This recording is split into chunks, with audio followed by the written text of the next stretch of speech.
नमस्कार, दिल्ली न्यूज में आपका बहुत बहुत स्वागत है। चलिए देखते हैं आज की 25 फटाफट काम की और महत्वपूर्ण बड़ी खबरों को।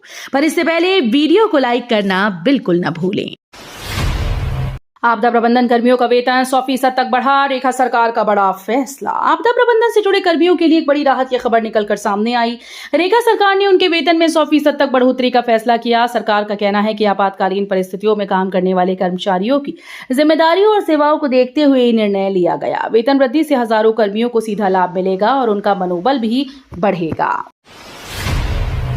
दिल्ली लक्ष्मी योजना में एमपी एमएलए की भूमिका अहम, आवेदन प्रक्रिया में बढ़ी जिम्मेदारी। दिल्ली लक्ष्मी योजना को लेकर आवेदन प्रक्रिया में एमपी एमएलए की भूमिका चर्चा में है। योजना का लाभ लेने वाले आवेदकों के लिए स्थानीय स्तर पर जनप्रतिनिधियों की मदद और सत्यापन प्रक्रिया महत्वपूर्ण हो सकती है।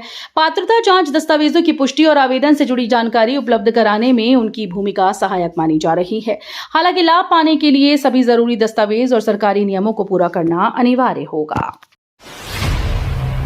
दिल्ली जेलों में अप्राकृतिक मौत पर परिजनों को मिलेगा 7.5 लाख रुपए तक का मुआवजा। दिल्ली के जेल में अप्राकृतिक मौत के मामले में अब मृतक के परिजनों को अधिकतम 7.5 लाख रुपए तक का मुआवजा दिया जाएगा। ये फैसला हिरासत में रहने वाले लोगों के अधिकारों की सुरक्षा और जवाबदेही सुनिश्चित करने के उद्देश्य से लिया गया। मुआवजे की राशि मामले की परिस्थितियों और जांच के निष्कर्षों के आधार पर तय होगी।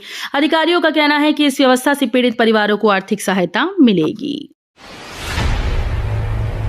दिल्ली में भूकंप के तेज झटके, 8 किलोमीटर गहराई पर केंद्र, लोगों में मची हलचल और घबराहट। दिल्ली एनसीआर में आज सुबह भूकंप के झटकों से कुछ देर के लिए लोगों में दहशत फैल गई। नेशनल सेंटर फॉर सिस्मोलॉजी के अनुसार भूकंप का केंद्र 8 किलोमीटर की गहराई पर था, जिससे कई इलाकों में कंपन स्पष्ट महसूस किया गया। झटके महसूस होते ही लोग एहतियातन घरों और दफ्तरों से बाहर निकल आए। शुरुआती जानकारी के मुताबिक किसी बड़े जानमाल के नुकसान की पुष्टि नहीं हुई। प्रशासन स्थिति पर नजर बनाए हुए है। दिल्ली के 2706 लोगों का हज चयन, 10 अगस्त तक जरूरी प्रक्रिया पूरी करना अनिवार्य। दिल्ली के 2706 लोगों के लिए हज यात्रा को लेकर एक बड़ी खबर सामने आई है। चयनित यात्रियों को अब 10 अगस्त तक जरूरी औपचारिकताएं पूरी करनी होंगी। इनमें निर्धारित दस्तावेज जमा करना और संबंधित प्रक्रिया को समय पर पूरा करना शामिल है। हज यात्रा की तैयारियों को लेकर यात्रियों को नियमों का पालन करना जरूरी होगा, ताकि आगे किसी परेशानी का सामना न करना पड़े। दिल्ली की 1511 कॉलोनीज में पक्की रजिस्ट्री शुरू, लाखों लोगों को मिलेगा संपत्ति अधिकार लाभ। दिल्ली में 1511 कॉलोनीज के निवासियों के लिए बड़ी राहत की खबर है। अब इन इलाकों में पक्की रजिस्ट्री की प्रक्रिया शुरू होने से लोगों को अपने मकानों और संपत्तियों पर कानूनी अधिकार मिलेगा। लंबे समय से दस्तावेजों की समस्या झेल रहे परिवारों को इससे फायदा होगा। सरकार का यह कदम अनाधिकृत कॉलोनीज के निवासियों को राहत देने और संपत्ति विवादों को कम करने की दिशा में अहम माना जा रहा है। E20 पेट्रोल पर केजरीवाल का नेशनल टाउन हॉल, 7 लाख लोगों ने लिया हिस्सा। E20 पेट्रोल के मुद्दे पर आम आदमी पार्टी के संयोजक अरविंद केजरीवाल ने नेशनल टाउन हॉल आयोजित किया। इसमें 7 लाख से ज्यादा लोगों के लाइव जुड़ने का दावा किया गया। कार्यक्रम के दौरान केजरीवाल ने E20 पेट्रोल को लेकर सरकार के सामने 3 प्रमुख मांगे रखी। उन्होंने ईंधन की गुणवत्ता, उपभोक्ताओं की चिंताओं और नीति से जुड़े मुद्दों पर चर्चा की। डीयू में 18,555 छात्रों ने चुनाव ग्रेड विकल्प, फीस जमा करने की अंतिम तारीख कल। दिल्ली विश्वविद्यालय में स्नातक दाखिले को लेकर अहम अपडेट सामने आई। 18,555 छात्रों ने कॉलेज या पाठ्यक्रम अपग्रेड करने का विकल्प चुना। अब इन छात्रों को फीस जमा करने के लिए अंतिम मौका दिया गया और इसकी आखिरी तारीख कल है। डीयू प्रशासन ने विद्यार्थियों से समय पर पोर्टल पर जाकर फीस भुगतान पूरा करने की अपील की। दिल्ली फायर सर्विस में 11,000 नए पदों को मंजूरी, जल्द बढ़ेगा स्टाफ की कमी से जूझ रही दिल्ली फायर सर्विस के लिए एक बड़ी राहत की खबर सामने आई। केंद्रीय गृह मंत्रालय ने करीब 11,000 नए पदों को भरने वाले प्रस्ताव को मंजूरी दी। अब यह प्रस्ताव अंतिम स्वीकृति के लिए दिल्ली सरकार के पास भेजा गया। मंजूरी मिलने के बाद फायर सर्विस में कर्मचारियों की संख्या बढ़ेगी और आपात स्थितियों में प्रतिक्रिया क्षमता बेहतर होगी। एम्स आने वाले मरीजों को बड़ी राहत, जल्द बनेगा 1600 बेड का विश्राम सदन। देश विदेश और दूर दराज के राज्यों से दिल्ली एम्स इलाज के लिए आने वाले मरीजों और उनके तीमारदारों के लिए राहत की खबर है। यहां ठहरने की समस्या को दूर करने के लिए एक एनजीओ अगले 2 साल में 1600 बेड वाला 8 मंजिला विश्राम सदन बनाएगा। इस सुविधा से मरीजों के परिजनों को कम खर्च में रहने की जगह मिल पाएगी। लंबे इलाज के दौरान बाहर से आने वाले लोगों को सबसे ज्यादा फायदा होगा। दिल्ली में वीजा नियमों का उल्लंघन करने पर 6 बांग्लादेशी अरेस्ट। दिल्ली पुलिस ने वीजा नियमों के उल्लंघन के आरोप में 6 बांग्लादेशी नागरिकों को गिरफ्तार किया। शुरुआती जांच में सामने आया कि वे निर्धारित वीजा शर्तों का पालन नहीं कर रहे थे।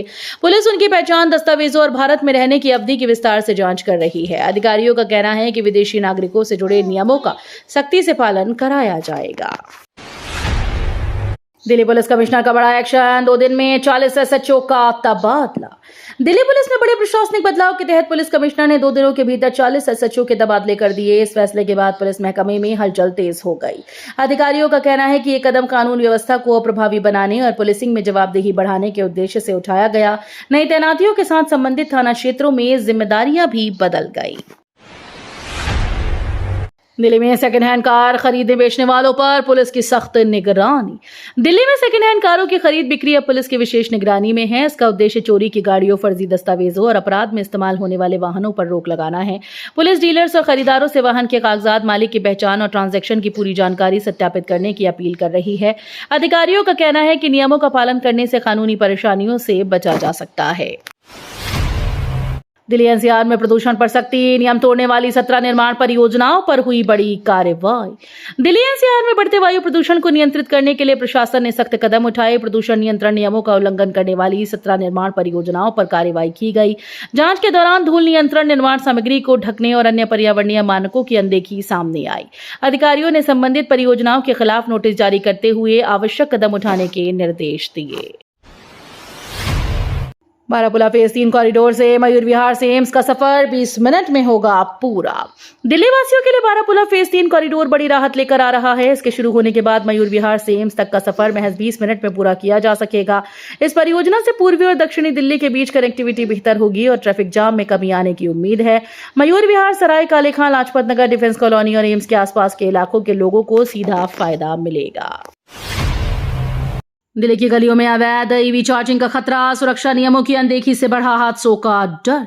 दिल्ली में इलेक्ट्रिक वाहनों की बढ़ती संख्या के साथ अवैध ईवी चार्जिंग स्टेशन का खतरा बढ़ रहा है। कई जगह बिना सुरक्षा मानकों और उचित बिजली व्यवस्था के चार्जिंग प्वाइंट चलने की शिकायतें सामने आ रही हैं। ओवरलोड वायरिंग, खराब उपकरण और आग से बचाव के इंतजामों की कमी बड़े हादसे को न्योता दे सकती है। प्रशासन के सामने चुनौती है कि ऐसे केंद्रों की पहचान कर कार्रवाई करे और सुरक्षित ईवी चार्जिंग नेटवर्क तैयार करे।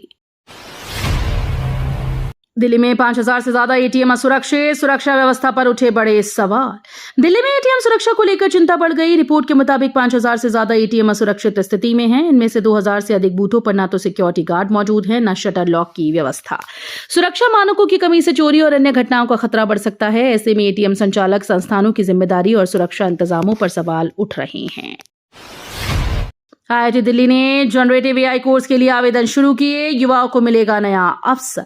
जनरेटिव एआई के क्षेत्र में करियर बनाने की चाह रखने वालों के लिए बड़ी खबर है। आईआईटी दिल्ली ने जनरेटिव आर्टिफिशियल इंटेलिजेंस से जुड़े नए बैच के लिए आवेदन प्रक्रिया शुरू कर दी। इस कोर्स के जरिए छात्र और प्रोफेशनल्स एआई की कई तकनीकों, मशीन लर्निंग और आधुनिक टूल्स की जानकारी हासिल कर सकेंगे।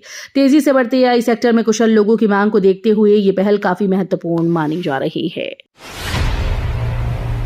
पीएम मोदी ने नशे के खिलाफ अभियान शुरू किया, युवाओं से सतर्क रहने की अपील। प्रधानमंत्री नरेंद्र मोदी ने नशे के खिलाफ एक नए अभियान की शुरुआत की। उन्होंने युवाओं से नशे और किसी भी तरह की लत के खतरों को समझने और इससे दूर रहने की अपील की।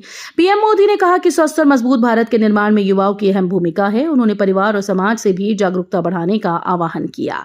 इस अभियान का उद्देश्य नशे के दुष्प्रभाव के बारे में लोगों को जागरूक करना और युवाओं को बेहतर भविष्य की ओर प्रेरित करना है। दिल्ली में 138 जजेस का तबादला, नीट पेपर लीक मामले की सुनवाई भी बदली। दिल्ली की न्यायपालिका में बड़ा प्रशासनिक बदलाव हुआ। दिल्ली में 138 जजेस का ट्रांसफर कर उन्हें नई जिम्मेदारियां सौंपी गईं। इस फेरबदल में नीट पेपर लीक मामलों की सुनवाई कर रही स्पेशल फास्ट ट्रैक कोर्ट की जज अनु ग्रोवर भी शामिल हैं। अब इन मामलों की सुनवाई की जिम्मेदारी जज अजय गुप्ता संभालेंगे। न्यायिक व्यवस्था में समय समय पर होने वाले ऐसे तबादलों का उद्देश्य प्रशासनिक संतुलन और कामकाज को बेहतर बनाना होता है। पीएम मोदी की माफी के बाद भी लड़की पर एफआईआर कायम, मां ने जताई चिंता। प्रधानमंत्री नरेंद्र मोदी की ओर से माफी मांगने के बावजूद एक लड़की के खिलाफ दर्ज एफआईआर वापस नहीं ली गई। इस मामले को लेकर लड़की की मां ने चिंता जताई है और न्याय की मांग की। परिवार का कहना है कि मामला खत्म करने के लिए कानूनी कार्रवाई भी जरूरी है। वहीं संबंधित अधिकारियों की ओर से इस मामले में आगे की प्रक्रिया जारी है। अब सभी की नजर इस बात पर है कि जांच और कानूनी प्रक्रिया किस दिशा में आगे बढ़ती है और क्या एफआईआर पर कोई नया फैसला लिया जाता है। कांवड़ यात्रा को लेकर गाजियाबाद में बड़ा फैसला, 12 अगस्त तक बसेस की आवाजाही बंद।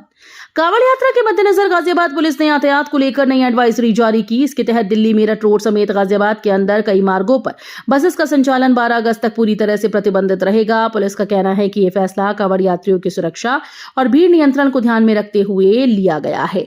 यात्रियों और वाहन चालकों से वैकल्पिक मार्गों का इस्तेमाल करने की अपील की गई। दिल्ली में सिंगल यूज प्लास्टिक बैन बेअसर, बाजारों में खुलेआम जारी इसका इस्तेमाल। दिल्ली में सिंगल यूज प्लास्टिक पर प्रतिबंध के बावजूद बाजारों में इसका इस्तेमाल जारी है। कई दुकानों और रेहड़ी पटरी वालों के यहां प्लास्टिक बैग और प्रतिबंधित सामग्री का उपयोग देखने को मिल रहा है।